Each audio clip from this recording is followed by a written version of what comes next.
दोस्तों, आज हम आपको एक ऐसी पौराणिक कथा के बारे में बताने जा रहे हैं जिसमें एक बालक अपने नेत्रहीन माता पिता की भक्ति और अपने कर्तव्य को पूरा करने में अपना सारा जीवन समर्पित कर देता है।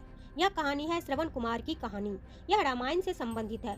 चलिए तो श्रवण कुमार की कहानी के बारे में हम विस्तार पूर्वक जानते हैं। तो दोस्तों, इस वीडियो को कीजिए लाइक, चैनल को सब्सक्राइब और कमेंट बॉक्स में अपनी राय जरूर लिखिए और दोस्तों अंत तक ध्यान से बने रहिए। श्रवण कुमार के पिता का नाम शांतनु था। शांतनु एक साधु थे तथा उनकी माता का नाम ज्ञानवती था। श्रवण कुमार के माता पिता नेत्रहीन थे। उन्होंने अपने पुत्र श्रवण का पालन पोषण बड़े ही कष्टों के साथ किया था। इसलिए अपने माता पिता के प्रति श्रवण के मन में अथाह प्रेम और श्रद्धा थी। श्रवण कुमार बाल्यावस्था में ही अपने माता पिता के कार्यों में हाथ बटाने लगा और जब वह बड़ा हुआ तो घर का सारा काम करने लगा था, जैसे नदी से पानी भरकर लाना, जंगल से लकड़ियां चुन कर लाना, भोजन तैयार करना, घर के समस्त कार्य करता था। अपने माता पिता की सेवा में वह पूरी तरह लगा रहता था। वह अपने जीवन का सारा समय अपने माता पिता की सेवा में ही लगा देना चाहता था। श्रवण कुमार विवाह के योग्य हुए तो उनके माता पिता ने उनका विवाह एक स्त्री के साथ करवा दिया, परंतु जिस स्त्री से उनका विवाह हुआ था वह स्त्री उनके नेत्रहीन माता पिता को बोझ मानती थी। उनके माता पिता को बहुत कष्ट देती थी, परंतु श्रवण कुमार के सामने वह उनसे अच्छा व्यवहार करती थी, उनकी अच्छे से देखभाल करने लगती थी, लेकिन पीठ पीछे वह बहुत बुराई करती थी। जब इस बात की भनक श्रवण कुमार को लगी तो उन्होंने अपनी पत्नी को बहुत ही डांटा, जिसके कारण उनकी पत्नी रुष्ट हो गई और वह अपने पिता के घर चली गई। वह कभी लौटकर नहीं आई। पत्नी के जाने के बाद श्रवण ने अपने माता पिता की सेवा को ही अपना धर्म समझा, उनके दुख को ही अपना दुख समझा, उनके दर्द को अपना दर्द समझने लगा था। उसने अपने माता पिता को कभी दुख नहीं पहुंचने दिया। समय के साथ श्रवण कुमार बड़ा होता गया और उसके माता पिता वृद्ध होते हैं। उनके माता पिता की अंतिम इच्छा थी कि वह पूर्व तीर्थ यात्रा कर जाए।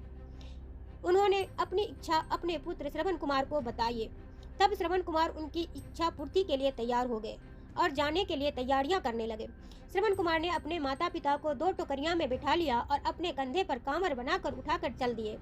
श्रवण कुमार अपने माता पिता को काशी, गया, प्रयागराज ऐसे कई तीर्थ स्थलों पर लेकर गए। तीर्थ स्थलों का वर्णन करके अपने माता पिता को सुनाते थे। इस प्रकार उनके माता पिता उनके नैनों से तीर्थ स्थलों का दर्शन करते रहे हैं। श्रवण कुमार जंगलों के रास्ते से गुजरते हुए जा रहे थे, तभी संध्या हो जाती है और शाम के समय उनके माता पिता को बहुत तेज प्यास लगती है। उन्होंने श्रवण कुमार से पानी लाने को कहा। श्रवण कुमार ने एक पेड़ के नीचे अपने माता पिता में बैठे कांवर को रखा और कलश लेकर जल की खोज में निकल पड़े। थोड़ी दूर चलने के बाद उन्होंने एक नदी दिखाई देती है, वह उस नदी के पास पहुंच गए। उसी दिन अयोध्या के राजा दशरथ वनों में शिकार करने निकले थे।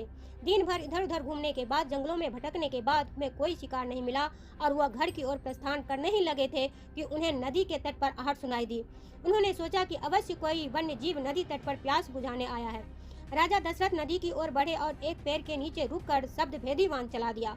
वाहन आहट की ओर बढ़ रहा था, जो आहट राजा दशरथ को सुनाई दी थी, किंतु वह कोई वन्य प्राणी व जीव नहीं बल्कि श्रवण कुमार थे, जो अपने माता पिता के लिए जल लेने गए थे। बाण उनके सीने में जाकर लगा और वह पीड़ा से कहराने लगे। यह कहार सुनकर राजा दशरथ को अपनी गलती का एहसास हुआ और वे नदी के तट पर पहुंचे।